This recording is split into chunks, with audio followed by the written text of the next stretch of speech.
Crossover Kingdom, stand up and rest it easy. Hello world, welcome to another King Crossover video. And today I've got my Game 7 predictions, baby. So depending on when this goes up, probably tomorrow actually, meaning day of the game. It is Game 7 day. The NBA championship will be won tonight. LeBron James, Stephen Curry going up head to head, and I've got my predictions for this game.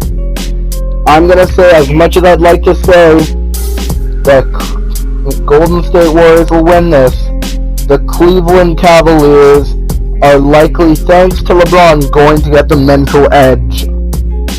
The Cleveland Cavaliers are built for this type of game. It's going to be all about the mental edge because both teams have so much pressure on them. LeBron to win his first championship in Cleveland, and Curry and the Warriors to, first of all, not be the first team in NBA history to allow a team to come back from 3-1 and win the championship in the finals.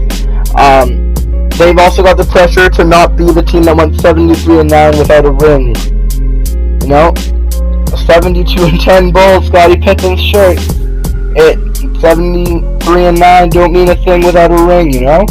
And they've got a lot of pressure because of that. And really, they should have taken that game in this series in Game 5. Draymond Green might have cost the Warriors the entire series. Draymond getting suspended, can't hold himself back. And good on LeBron, he knew what he was doing when he was getting under Draymond Green's skin. He's played so much less aggressive. Draymond Green has to understand, and I'm sure Steve Kerr is going to talk to him about this. He's got one game left. He can go as hard as he wants because this is the last game of the season. He's not saving himself for any other games in the NBA season. Sure, if he gets suspended the first game next year, that's no big deal. But this game, he got. And for all those people that think he should have been suspended, honestly, it's been explained so many times. Honestly, he didn't get suspended because of that one incident. He got suspended because of the cumulative flagrant points he got because of other incidents in the NBA. There was the kicking Steven Adams in the groin twice. There's the tie-up with, I believe, James Harden. It's just, Draymond Green did not play aggressive at all in Game 6 because I believe he was scared, absolutely downright scared of being tossed or kicked out. He has got to get back to old Draymond, aggressive Draymond, and put a stop on LeBron James. However, on the other spectrum, LeBron James has to score early with Kyrie Irving. Kevin Love needs to come off the bench. You can't have two defensive liabilities on the court to start a game so crucial as this. Because these aren't just defensive liabilities. I'll give Kyrie his credit. He's been very good defensively this series, but he absolutely needs, Tyronn Lue needs to talk to Love and say your scoring is going to work better if it comes off the bench. Kevin Love does not belong on this Cavaliers team as a starter because he's not meant to be a third option. He's meant to be a second or first option. And he's never going to be a second or third or first option because LeBron and Kyrie control the ball. Kevin Love is a power forward. He cannot control the ball. It's a hard life when you're a third option big man. And honestly, Kevin Love, he'll get the ball so much more off the bench. They need him to come off the bench. They're playing better without him. They are playing better without Kevin Love on the floor. They're more efficient. Defensively, you can't even say enough. He needs to come off the bench. And if he does, LeBron gets into the heads of the Golden State Warriors early. And before you know it, it's too late.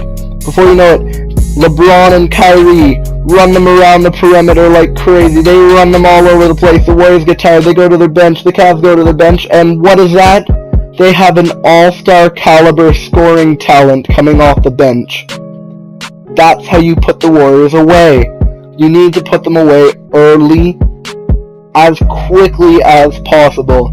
Because if you do not put these guys away early, you don't get their spirits down. The Oracle is going to rally their guys back into the game. They're going to will their guys back into the game. They play with so much swagger, there is no way to keep them down if they're just barely behind, or especially not if they're ahead.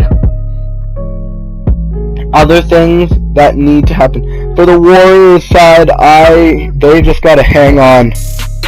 Honestly, they've got a huge problem. Andrew Bogut is out.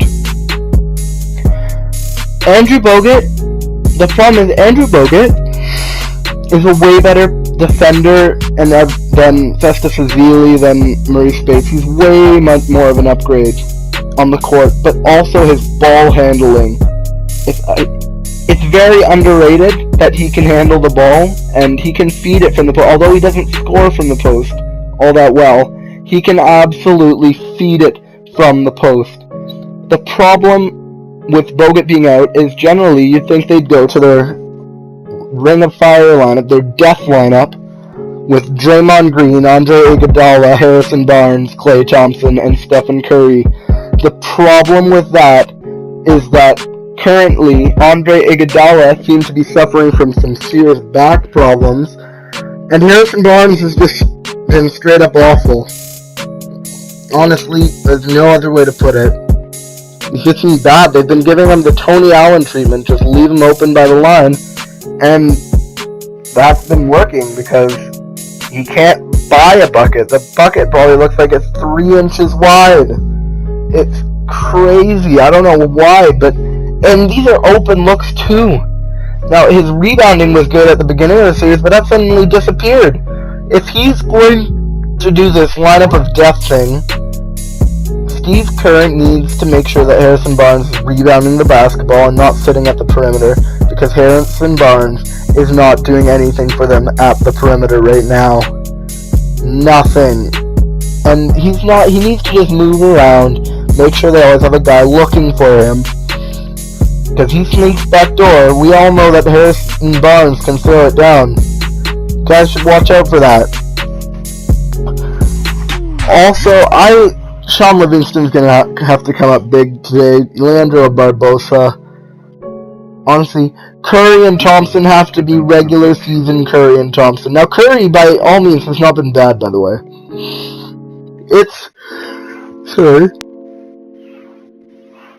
It's very unfortunate that people call Steph Curry a choker, because he is scoring 21 points a game, shooting about 45%.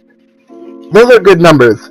They're not Steph Curry numbers, but they're incredible they're good numbers. He's got like maybe 4.5 assists a game. He's shooting about 45% from the 3-point line, closer to like 42% from the field. He's not playing bad, but he needs to have a big game. Klay Thompson, we all know he's capable of going off. He needs to have a big game.